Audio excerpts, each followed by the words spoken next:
முடியாது. ஏன்னா அவனுக்கு அது தெரியாது.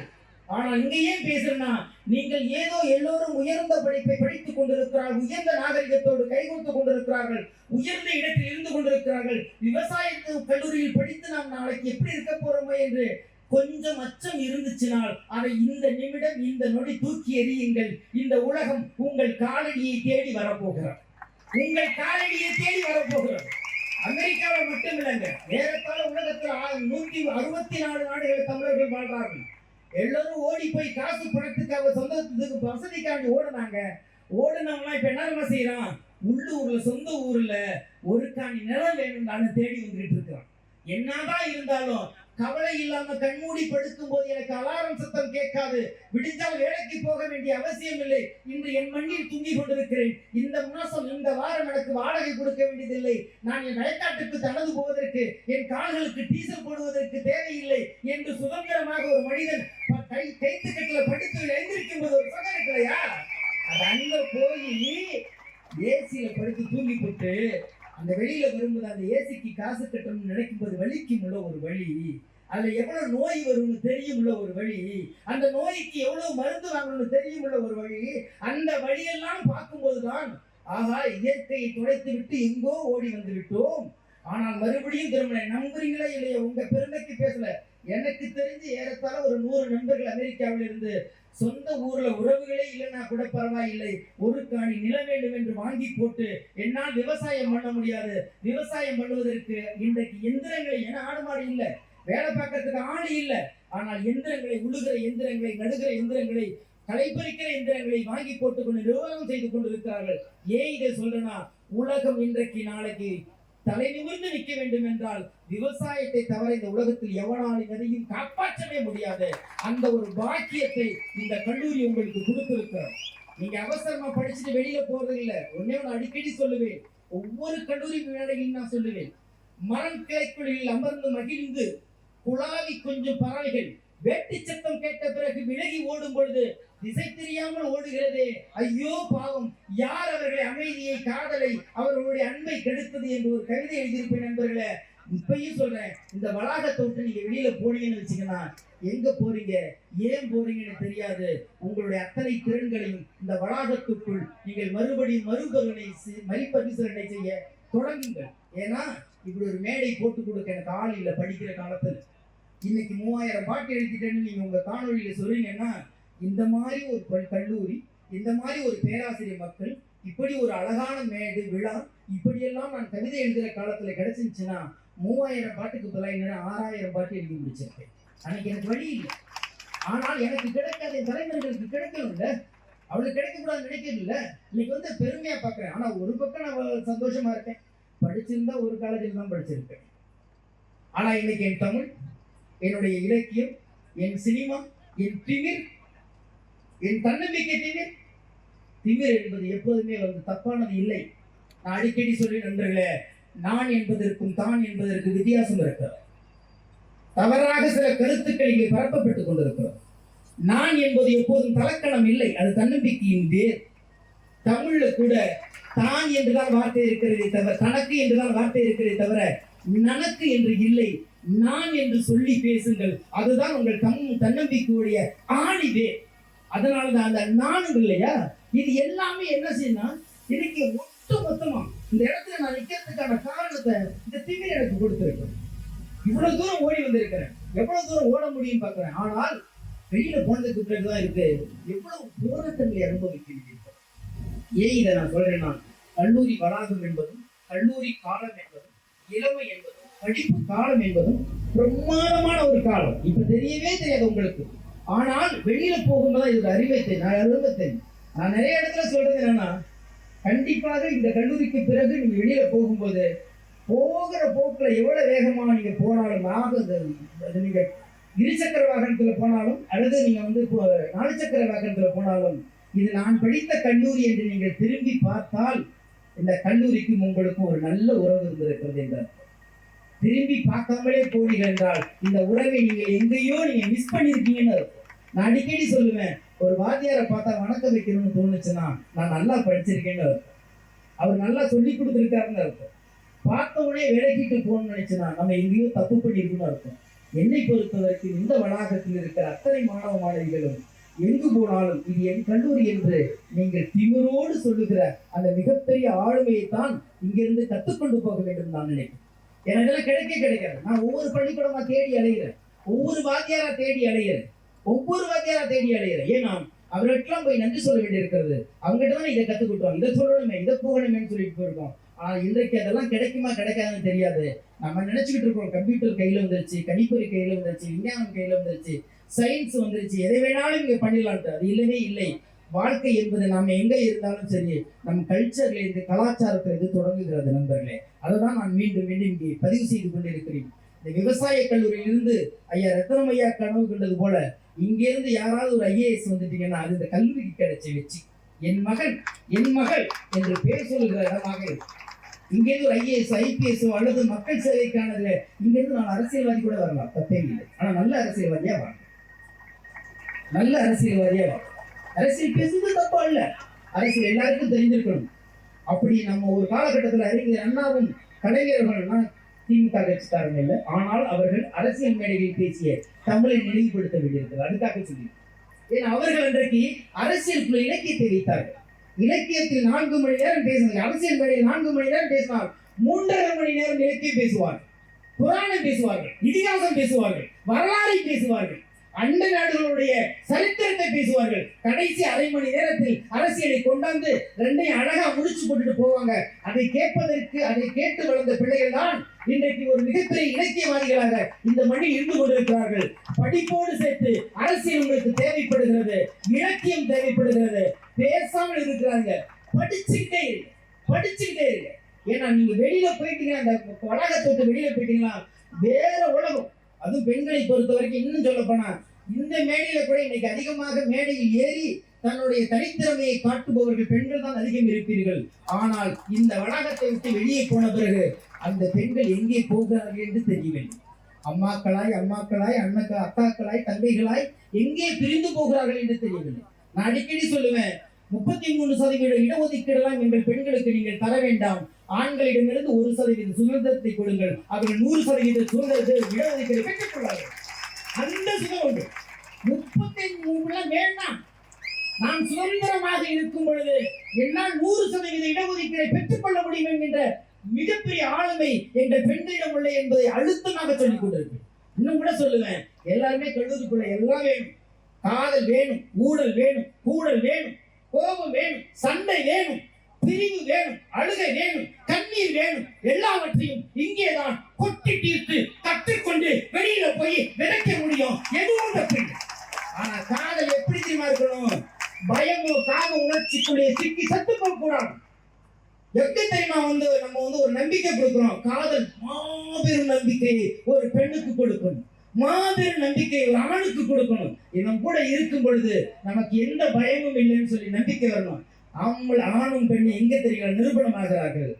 ஆண்களை உங்களுக்காக சொல்லுகிறேன், நீங்கள் நல்ல ஆண்மகனாக இருப்பது எங்கே தெரியுமா இருக்கிறது? எப்போது உங்கள் பக்கத்தில் ஒரு பெண் நிற்கும் பொழுது பயமில்லாமல் இருக்கிறார்களோ நீங்க நல்ல ஆண்மகன் என்றார். இவனோடு இருக்கும் பொழுது எனக்கு எந்த தொந்தரவும் வராது. எது வந்தாலும் என்னை ஒரு சகோதரனாக, ஒரு நல்ல ஒரு நண்பனாக, ஒரு அண்ணனாக, ஒரு தம்பியாக அல்லது ஒரு நல்ல மனிதனாக என்னை காப்பாற்ற நம்பிக்கை தான் உங்களுடைய காதலுடைய வெளிப்பாடாக இருக்க வேண்டும். அதுதான் இன்னைக்கு அது இல்லாம போனதெல்லாம் பயம் பார்க்கறது. அதனாலதான் இந்த ஆம்பளைக்கும் பொம்பளைக்கு அவசரம்னு ஒரு பாட்டு எழுதணும். நான் எதையும் விடல. அவரவர் வாழ்க்கை தொடங்கி ஓடி போய் கல்யாணம் கட்டிக்கலாமா தொடங்கி ஆம்பளைக்கும் பொம்பளைக்கு அவசரம். என்ன பெரிய கொடுமைன்னா, ஆம்பளைக்கும் பொம்பளைக்கு அவசரமா பாட்டு எழுதிட்டு படம் ரிலீஸ் அன்னைக்கு நான் தியேட்டருக்கு போறேன். என்ன நினைச்சிட்டு இருக்கேன்னா, இந்த சீன் வரும்போது பெண்கள் நம்மளை திட்டிடுவாங்களோன்னு கடைசி சீட் எடுத்து உட்கார்ந்துருக்கேன். அதாவது பொழுதுபோக்குக்கு ஒரு பிகரை தேடுறான், செலவு பண்ணதான் ஒரு லூசை தேடுறான் அப்படின்னு ஒரு வார்த்தை அதுல வரும். ஆனா அந்த வார்த்தை வரும்போது திட்டு வாங்கியோடு பயந்துக்கிட்டு எனக்கு போறேன். அத்தனை பெண்களை விசில் அடிச்சு கொண்டாடுறாங்க. அப்பதான் நினைச்சேன், உலகம் மாறிடுச்சு, நாம அதுக்கு தோதும் எல்லாம் மாறிக்கணும். இனிமே அண்ணனை நோக்கினால் அவளும் நோக்கினாலும் நம்ம இலக்கியம் பேச முடியாது. கண்ணோட கண் பார்த்து காதல் கொண்டேன் என்று நம்ம எந்த இது குறுந்தொகையும் பெருந்தொகையும் பேச முடியாது அப்படிங்கிற ஒரு பயமே வந்தது. ஏனென்றால் இலக்கியத்திலிருந்து வந்த காதல் கொஞ்சம் கொஞ்சமா, அதுவும் அந்த ஒரு பாட்டு எழுதுன, இந்த கல்யாணம் தான் கட்டிக்கிட்டு ஓடி போலாம். என்ன போராட்டங்கிறீங்க அந்த காலகட்டத்துல. அதுக்கு முன்னாடி சினிமா ரொம்ப தூய்மையா இருந்ததாகவும், ஏதோ சினிமாவில் சின்னகன் வந்த பிறகுதான் அது சகதியானது மாதிரியும், அதுக்கப்புறமே வந்து ஆணும் பெண்ணும் இந்த உலகத்துல வாழ முடியாம போனது மாதிரி இருந்தாங்க. ஆனா இன்னைக்கு வர பாட்டெல்லாம் பார்த்தா அது வந்து தேவாரத்துக்கு நிகரா இருக்கு. ஏன்னா இன்னைக்கு அவ்வளவோ இதுவா இருக்கு. எதுக்கு சொன்ன, ஒவ்வொரு காலகட்டத்திலையும் எங்கேயாவது இந்த பாட்டை நான் தப்பு சொல்லியிருக்கேன்னா, எல்லாமே கேள்வி தானே நான் கேட்டேன். கட்டிக்கலாமா, பெற்றுக்கலாமா, ஓடி போலாமா, நான் கேள்வி மட்டும் தானே கேட்டேன். கட்டிக்கங்க, பெற்றுக்கங்க, ஓடி போங்க, எதுவுமே சொல்லல. அப்போ கூட கலாச்சாரம் மாறாம அந்த பாட்டுல கல்யாணம் கட்டிட்டாலும் பெற்றுக்கணும், பெற்றுக்கிட்டாலும் கல்யாணம் கட்டிக்கணும், அந்த எல்லைக்குள்ளதான் நம்ம இருக்கணும்னு சொல்லியாச்சு. அது வேற.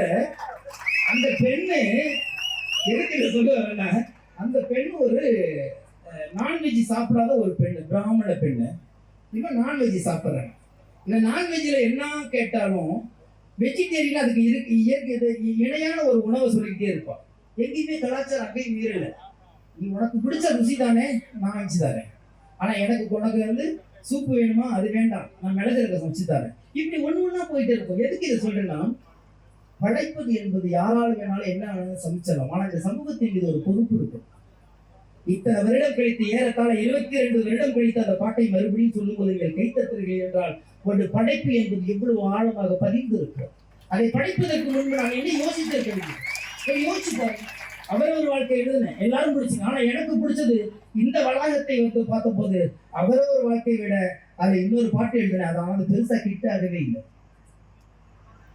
ஏன்னா எனக்கு ரொம்ப பிடிச்ச பாட்டு அதுதான். அவரவர்களுக்கு வாழ்க்கைக்கு முன்னாடி எழுதுறது, அதுக்கு பதிலா இல்ல இது ரொம்ப ஷார்ட்டா இருக்கு, கவிதையா இருக்கு, நம்ம அவரவர் வாழ்க்கைக்கு போகலாம்னு சொன்னதுக்கு பிறகு எழுதணும். அப்படி எழுதின பாட்டு தான். சின்ன வயசுல ஓடி பிடிச்சு நித்தன் கபடிகள் ஆடி ஜெயிச்ச, கட்டாந்தரையெல்லாம் கண்கள் சிமிட்டுதே, பட்ட மரம் கூட பார்த்து சிரிக்குதே, பழைய நினைவு திரும்புதே, பாவம் மனசு ஏங்குதே, கண்ணு கலங்குதே, கள்ளி செடிக்கும் மண்ணு மயங்குதே, நெஞ்சு வரைக்கும் கொடுக்கா புளி மரமும் கொத்து கொத்த காய்ச்சிருக்கு, காது புத்தி கறி சமைச்ச நாளும் நினைவு இருக்கு, மீண்டும் இளம திரும்புமா, உதிர்ந்த உறவு தூக்குமா, நடந்து பழகிய வீதி வெளியெல்லாம் காலோட கை குலுக்கி நலம் கேக்குதே, விளைஞ்ச வயலெல்லாம் வயச மறந்துதான் பழச மறக்காம தலையாட்டுதே, மழைக்கு கொடை பிடிச்ச மாமரமும் காணலையே, வழுக்கும் வரப்பில் எல்லாம் ஓடி பார்த்ததிடமில்லையே, காலம் கேள்வி கேட்குதே, கண்ணில் கண்ணீர் பூக்குதே. அவரவர் வாழ்க்கைக்கு பதிலாக முதல் எழுதப்பட்ட பாட்டு. ஏன் இதை சொல்றேன்னா, இன்னைக்கு வரேன் இந்த மாதிரி ஒரு வளாகம் எனக்கு கிடைக்கலையே. நான் மலைக்கு உண்டு மாமரங்கள் 100 இல்லை. தாலாட்டு சொல்லி கொடுத்த எங்கள் அப்பத்தாயிடம் இல்லை. அம்மிக்கல்லில் துவையல் அரைச்சு கொடுத்த எங்க அம்மாவுடைய அம்மிக்கல் இல்லை. குருவிக்கூடு குருவிக்கூட்டை எடுத்துட்டு போய் அதுக்குள் கூட்டாஞ்சோறு ஆக்கிட்டு இந்த கலாச்சாரம் இல்லை. ஆடு மாடு சேர்க்கும் போது நம்ம கூட்டாஞ்சோறு கட்டின கலாச்சாரம் இல்லை. இதையெல்லாம் திரும்பி கொண்டு வர பொறுப்பு உங்களிடம் இருக்கு. கல்வி, நான் இப்பயும் சொல்றேன், கல்வி உலகத்தை கற்றுத்தரும், உலகம் வாழ்க்கையை கற்றுத்தரும். நாம் தான் வாழ கற்றுக்கணும். கல்வி மட்டுமே உலகம் என்று கண்மூடித்தனமா இருக்கிறாங்க. வெளியில போகணும்னா வேறு ஒரு உலகம் உங்களை கிடக்கு. அது எல்லா வகையிலும் உங்களை பயன்படுத்தும், எல்லா வகையிலும் பயன்படுத்தும். உங்களிடம் காரியம் நடக்க வேண்டும் என்றால் கொஞ்சி மகளும், முத்தமிடும், கவிதை சொல்லும், உங்களை அப்படியே காலடியை தாங்கும். ஆனால் உங்கள் காரியம் முடிந்த பிறகு ஆணோ பெண்ணோ விட்டு விலகி வெளியில ஓடி போயிடும். அப்படிலாம் இல்லாம எல்லா கலைகளையும் கற்றுக் கொடுக்கிற ஒரு இடமாக, ஒரு களமாக இங்கே இருக்கிறது. நான் அடிக்கடி சொல்வேன், மேடையில் அமர்ந்து இருப்பவர்கள் பெரியவர்கள் இல்லை நண்பர்களே, இந்த மேடையை அமைத்துக் கொடுத்தவர்களே தெரியும். உங்களுக்கும் எனக்கும் இந்த மேடை கிடைக்கிறது. இந்த மேடை கிடைக்கிறது. நம்மளை விட திறமையான திறமைசாலிகள், நம்மளை விட மிகச்சிறந்த அறிவாளிகள் இந்த வளாகத்துக்கு வெளியுக்குள்ள நின்றுகிட்டு ஏங்குறோம். எனக்கு ஒரு மேடை கிடைக்காதா? நல்ல பாட்டு பாடுவேன் சார், நான் நல்லா ஆடுவேன் சார், நான் நல்லா இலக்கியம் பேசுவேன் சார், நான் எல்லா குரலையும் பேசுவேன் சார் அப்படின்னு சொல்றவங்களுக்கு ஒரு மேடை கிடைக்கல. ஆனால் இந்த மேடை கொடுத்தும் நம்ம பயன்படுத்திக்காமல் இருந்துவிடக் கூடாது என்பதால் கல்லூரி மேடைகள் என்பது வெறும் படிப்பு மேடையாக பார்க்காதீர்கள், இதை கலை மேடையாக மாற்றுங்கள். கலைகளால் உங்களுடைய திறன்களை வெளியே கொட்டி தீர்த்து விடுங்கள். அப்படி தீர்க்கும் போது மட்டும்தான் நீங்க எதை கொடுத்தாலும் திருப்பி கிடைக்கிற ஒன்னே ஒன்று கலை மட்டும்தான். கலை கொடுத்தது மாதிரி எந்த வருமானமும் கொடுக்காதுங்க. நான் அடிக்கடி சினிமா தொழிலை பத்தி சொல்லிட்டு இருப்பேன். உலகத்திலே மிகச்சிறந்த தொழில் எதுமா? சினிமா தொழில் மட்டும்தான் சொல்லுவேன். ஏன் தெரியுமா? சம்பளம் கொடுத்து, சாப்பாடு கொடுத்து, புகழ் கொடுத்து, சந்தோஷம் கொடுத்து ஒருத்தர் வேலை கொடுக்கணும்னா சினிமாக்காரன் மட்டும்தான், வேற யாருமே கொடுக்க முடியாது. சம்பளம் கொடுக்குற இடத்துல புகழ் இருக்காது, புகழ் இருக்கிற சம்பளம் இருக்காது, சம்பளமும் புகழ் இருக்கிற சாப்பாடு இருக்காது, சாப்பாடு சம்பளம் புகழ் இருக்கிற சந்தோஷம் இருக்காது. ஆனால் எல்லாம் கொடுத்துருக்குன்னா கலை அவ்வளவு பரந்த மனசோடு ஒன்றை உள்வாங்கி ஒன்றை வெளிப்படுத்துகிறார். இந்த கலையை அடுத்தடுத்த காலகட்டத்தோடு நகர்த்துவதற்கு இந்த முத்தமிழ் விழாவை நீங்கள் ஏற்பாடு செய்திருக்கிறீர்கள் என்றால் நிறைய விஷயங்களை பேச நான் ஆசைப்பட்டிருக்கிறீர்களே. ஆனால் இங்கு பார்க்கும்போது ஒரு குடும்ப விழாவா இருக்கிறதுனால ரொம்ப கழுவுக்கலாம், எந்த இலக்கியமும் வேண்டாம், ரொம்ப அறிவுரை வேண்டாம். ஏன்னா அறிவுரை பண்ணா நீங்க நம்பவே கேட்கவே மாட்டீங்கன்னு தெரியும். அது வயசு. இன்னும் சொல்ல போனா நாங்கள் ஜென்சி கிட்டுவீங்க, அந்த வார்த்தையை கேட்கும்போது பயமா வேலை இருப்பாங்க. அவங்க செஞ்ச வேலை என்னன்னு நமக்கு எல்லாருமே தெரியும்ல, என்ன வேலை பண்ணியிருக்காங்கன்னு தெரியல. அது இருக்கட்டும், அது அப்புறமா பார்த்துக்கலாம். அப்ப என்ன இது சொல்றேன்னா, உங்களுக்கான ஆப்பர்ச்சுனிட்டி எனக்கு இருக்கு. நான் அன்னைக்கெல்லாம் பார்த்தீங்கன்னா 5 சப்ஜெக்ட் தான், அறிவியல், புவியியல், வரலாறு, கணிதம், ஆங்கிலம், தமிழ், அவ்வளவுதான். இன்னைக்கு அப்படி இல்லை, லிஸ்ட் கூட இல்லை. 100-150 சப்ஜெக்ட்ல 150 கல்வி முறைகள் எல்லாத்தையும் வகுத்து எடுத்துட்டு இருக்கிறாங்க. அந்த மாதிரி இருக்கும்போது தயவு செய்து நீங்கள் எல்லா ஆப்பர்ச்சுனிட்டி நீங்க பயன்படுத்திக் கொள்ளுங்க. இதுதான் நமக்கு ரொம்ப முக்கியம். அந்த இப்படி பயன்படுத்திக்கிட்டா மட்டும்தான் இந்த கல்லூரிகளுக்கும் உங்களுக்கும் இருக்கிற உறவு நீண்டு நெடிய ஒரு மிகப்பெரிய உறவாக இது தொடர்ந்து கொண்டிருக்கும். எனவே நண்பர்களே, இப்போதும் சொல்கிறேன், விழாக்கள் என்பது ஏதோ ஒரு சம்பிரதாயத்தை கவனி செய்வதாக நீங்கள் நினைத்துக் கூடாது.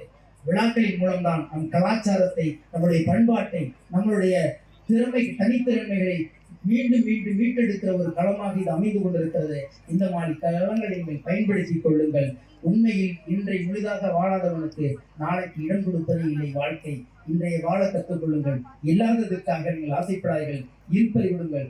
புவியரசு என்று ஒருவர் இருந்தார், இப்போதான் சமீபத்தில் இருந்தார். புவியரசு என்கின்ற ஒரு கவிஞர் இருந்தார். அவர் சொல்லியிருப்பார், இன்றைய தேதியை இன்று இரவே நான் கழித்து விடுவேன் அப்படின்னு ஒரு கவிதை எழுதியிருந்தார்.